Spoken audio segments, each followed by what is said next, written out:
Chers amis internautes, chers téléspectateurs, bonjour. Vous êtes à votre émission Le Café 24.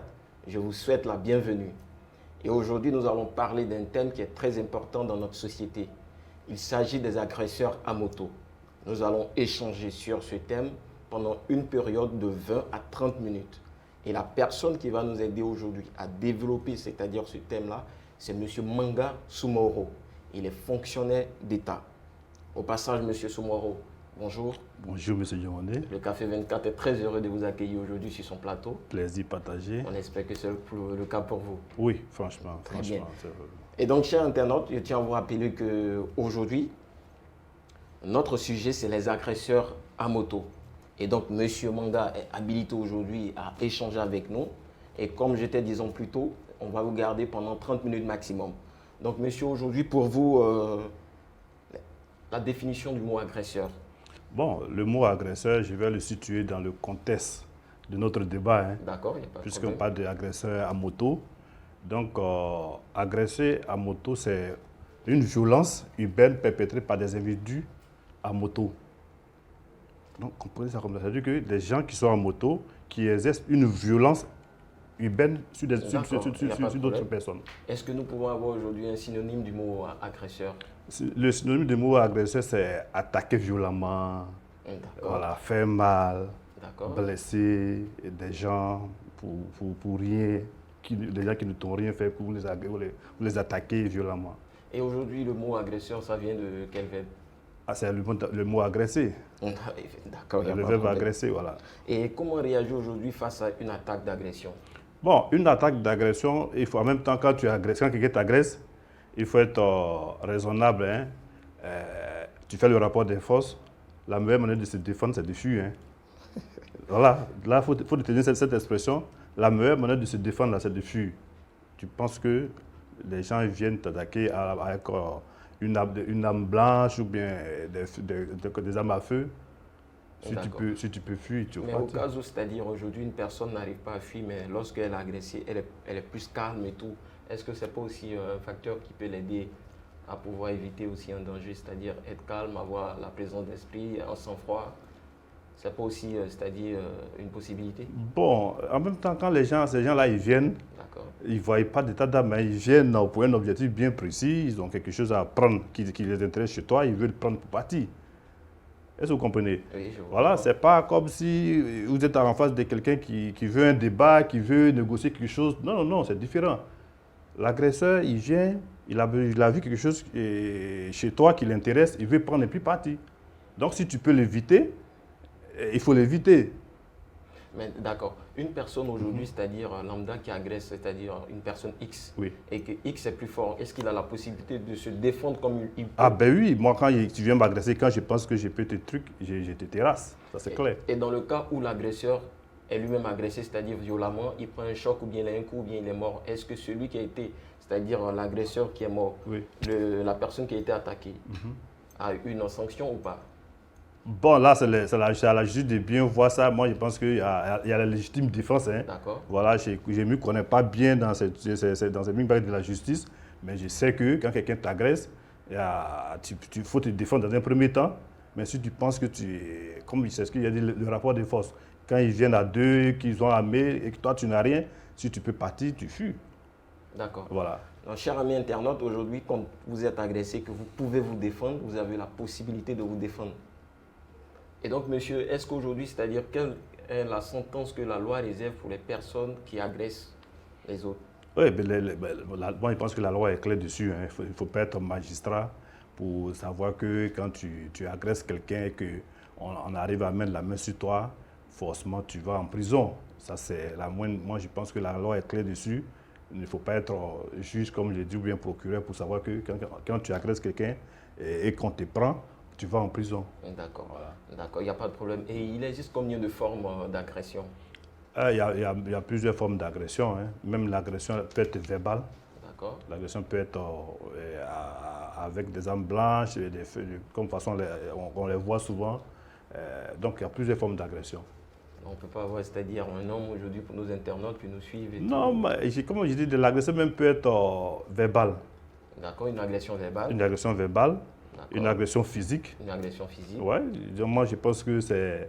Même l'harcèlement, même à un moment donné, ça peut être une agression aussi. Hein. D'accord. L'harcèlement, quand quelqu'un t'harcèle. Il ne peut pas arriver par moment d'avoir des agressions, une agression financière, c'est pas possible d'avoir ça. Une agression financière, c'est-à-dire que quelqu'un vient prendre de l'argent chez toi, il te braque pour prendre de l'argent ou bien comment, je ne comprends pas. Non, moi je demande. Une agression financière, peut-être que si le mot agression même a toujours attrait à la violence. D'accord. Quelqu'un vient chez toi, une fois que quelqu'un se fait agresser, comme il le dit, l'individu l'agresseur a vu quelque chose chez toi, que ce soit de l'argent ou toute autre chose, il a eu quelque chose chez toi qui l'intéresse, c'est pourquoi il vient t'agresser. Mais aujourd'hui, je pense que nos internautes qui nous suivent, ils ont besoin de quelque chose parce que le plus souvent, quand on agresse les dames, on a tendance à les violer et tout, quelque chose qui est beaucoup fragile dans notre société. Oui, c'est encore plus dangereux. Non seulement tu veux prendre le bien du tout et puis tu abuses, c'est encore vraiment plus dangereux. Au passage, on tient à dire, c'est-à-dire une compassion pour les personnes, nos mamans, nos sœurs qui ont déjà été agressées, qui ont subi, c'est-à-dire des abus sexuels. Vraiment, le Café 24 vous soutient et on n'aimerait pas que ce genre de situation arrive encore éventuellement. C'est pour cela que M. Mwanga est là. À la fin de notre conversation, il aura le temps de nous donner quelques petits conseils et astuces pour pouvoir éviter tout cela. Et donc, M. Mwanga, après les formes et tout, nous avons combien de types? Nous pouvons avoir combien de types, c'est-à-dire l'agression? Ouais, on essaie de l'énumérer, hein, verbal et physique et tout ça. Et puis, bon, on va situer un peu le mot agression dans le contexte de notre débat. Hein, parce qu'on a dit agression à moto.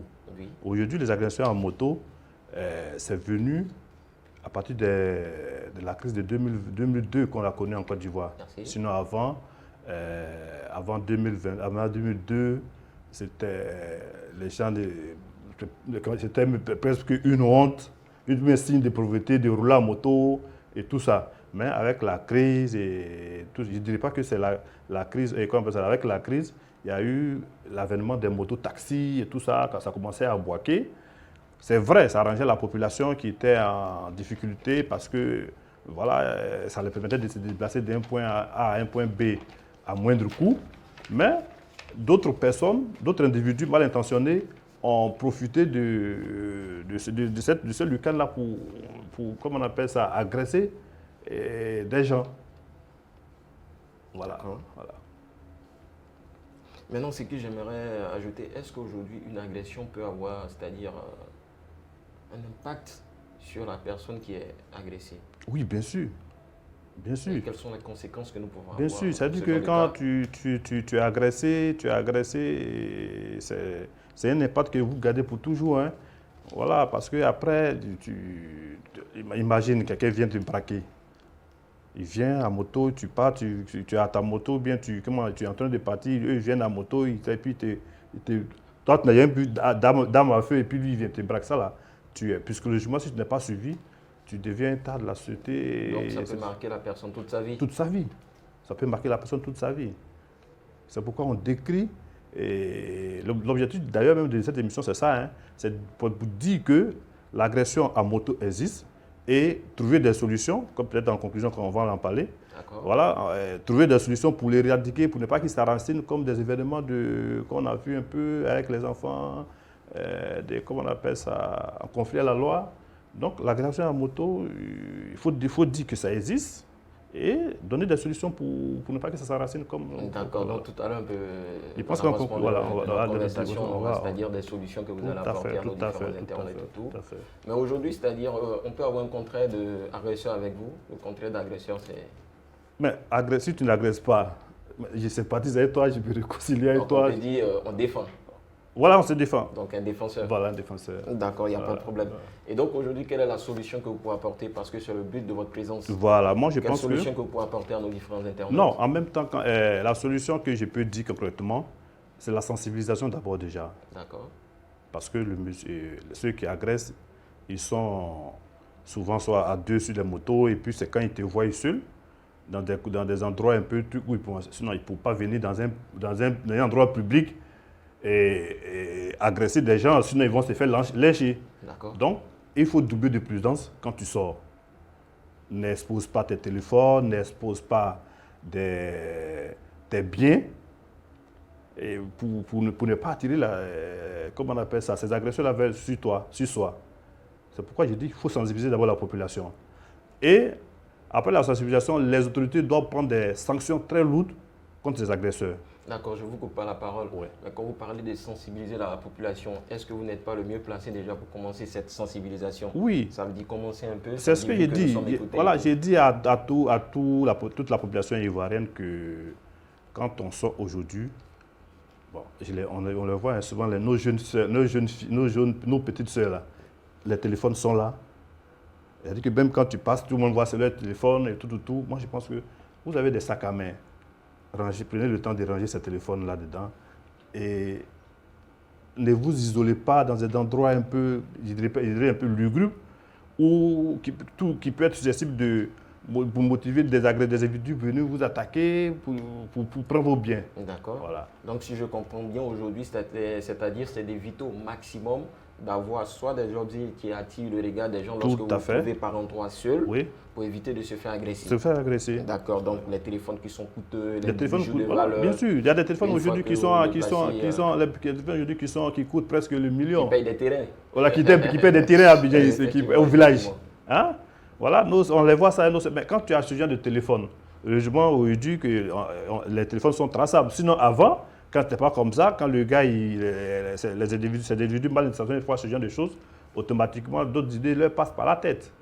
Donc quand tu marches et que tu sais que tu as des objets comme ça, des valeurs, des bijoux et tout, moi je pense que prendre des précautions, ne les expose pas, marcher en groupe, voilà. Comme sensibilisation, ça c'est un pêle-mêle, c'est ce que je peux dire. Là, c'est le moment où vous devez conseiller, vous devez apporter, c'est-à-dire c'est le moment où vous débattez, vous parlez à nos amis internautes. Oui, parce qu'en même temps, l'agresseur à moto, il y a ce qu'on voit où des individus viennent attaquer des gens, mais nos livreurs, c'est une forme d'agression qu'ils font. D'accord. Il y a une autre forme d'agression qu'ils font. Parce que le livreur, c'est vrai qu'il peut être victime d'une agression, mais le livreur, souvent, comme on appelle ça, les agresseurs, il peut être non seulement les victimes, mais il peut être lui-même complice de ces agresseurs. Soyez plus explicite, parce que là, nous je prends un livreur. Voilà. Je prends un livreur qui, ça m'a livré, moi je lui donne un colis, ça m'a livré à X. Ça va livrer de la nourriture. De la nourriture. D'accord. Ou bien obligé, bon, la nourriture, il peut payer la nourriture. Mais bon, peut-être que je paye une chaussure de valeur, que je lui va donner ça à telle personne. Mais le livreur, il a vu la chaussure, peut-être ça l'intéresse, mais il peut se faire agresser pour prendre la chaussure. Et profiter. C'est-à-dire quoi? Le livreur aujourd'hui, il peut organiser une auto-agression. Une auto-agression. D'accord. Et en même temps, le livreur peut organiser une auto-agression qu'on voit d'ailleurs un peu partout, parce que la plupart des livreurs qui sont agressés, j'ai dit bien, ce n'est pas tout le monde, hein, la plupart, c'est des auto-agressions. Mais il faut dire aussi que les livreurs aussi sont victimes aussi d'agressions parce que y a des livreurs qui vont livrer la marchandise à des personnes. Quand ils arrivent, le monsieur dit « Ah, je suis au 4e étage, 5e étage ». Et quand le livreur il monte, mais à son retour, sa moto n'est plus là. Donc, pendant qu'il peut organiser des auto-agressions, il peut être victime d'une agression. D'accord. De la part même de ses clients, de ses propres clients. Comme le cas que je viens de vous dire, le client est là à l'étage, le monsieur quand il vient, il faut lui donner la nourriture, il faut lui donner le colis à l'étage. Et quand il gagne sa moto, il arrête son retour, il n'est pas là. Mais le sujet que vous venez de développer, quel est le conseil que vous pouvez donner à un livreur qui apporte cette Oui, c'est-à-dire que quand tu voilà, bien sûr. Comment ça se passe? Voilà, quand le livreur il vient, maintenant, madame, descendez ou bien pour récupérer votre colis. Donc le livreur, il reste sur la moto. Et tu restes sur ta moto. Et c'est la personne qui se déplace pour venir chercher le colis et récupère. Il remonte. Et il remonte chez lui. Tu ne me dis pas, non, je suis au 4e, gare la moto et puis tu viens. Non. D'accord. Voilà, tu veux que je t'envoie ton colis, j'ai envoyé ton colis, vous descendez, vous récupérez pour vous remonter. Voilà. Et donc, chers amis internautes, c'était les mots de M. Manga en ce qui concerne les agresseurs à moto. Et donc aujourd'hui, ce que vous devez retenir, c'est que c'est d'éviter c'est-à-dire de présenter tout ce qui est objet de luxe lorsque vous vous retrouvez dans des endroits où vous êtes seul. Promenez-vous beaucoup, c'est-à-dire à plusieurs nombres, surtout à des heures tardives pour éviter de vous faire agresser parce que l'agresseur ne peut jamais venir, c'est-à-dire dans un groupe pour chercher à agresser, sinon il va se faire lyncher. C'est ça. Et donc, est-ce que M. Manga, vous avez un mot de fin? Ouais, pour mot de fin, d'abord, je dis merci à la télé Aminata 24. Aminata 24, que je connais très bien, qui a encouragé, parce qu'elle se bat dans la vie. Merci. Voilà, Merci. quand tu vois des jeunes dames comme ça, avec plein de talents, plein d'initiatives, je pense qu'il faut les encourager. Donc, je lui dis d'abord merci pour l'invitation. Et je vais revenir maintenant à mon sujet pour dire que nos populations doublent de prudence. Il faut doubler de prudence parce qu'aujourd'hui, les agressions à moto existent. C'est un phénomène réel. Donc, il faut qu'on double de prudence au risque de me répéter. Il ne faut pas exposer tes objets de valeur. Il ne faut pas marcher dans des endroits isolés et puis exposer. Il ne faut même pas de publicité, des iPhone, dernier cri. Mais je vais ajouter quelque chose. Est-ce que l'État aussi ne peut pas jouer un rôle pour éviter, diminuer, c'est-à-dire tout ce qui est agression? Mais l'État aujourd'hui est en train de jouer un rôle de chose. Parce qu'avec ces caméras que tu vois partout, aujourd'hui, quand tu agresses quelqu'un, forcément, on va te rattraper. Hein. Oui, ça a fait que ça a réduit maximum, quand on appelle ça, le nombre d'agressions en moto. Voilà. Donc l'État a déjà joué, a fait un grand pas déjà, mais on encourage encore l'État à continuer dans ce sens. Et franchement, voilà, parce que sinon c'est déjà bon ce qu'ils sont en train de faire avec les caméras qui sont un peu partout. Aujourd'hui, quand tu agresses quelqu'un, les heures qui suivent, on peut t'arrêter, donc franchement, l'État a fait quelque chose qui doit encore doubler encore d'efforts. Merci M. Manga. Et donc ici prend fin notre émission, chers amis internautes. On vous dit merci de nous avoir suivis sur la Web TV Aminata 24. On vous donne rendez-vous pour la prochaine émission.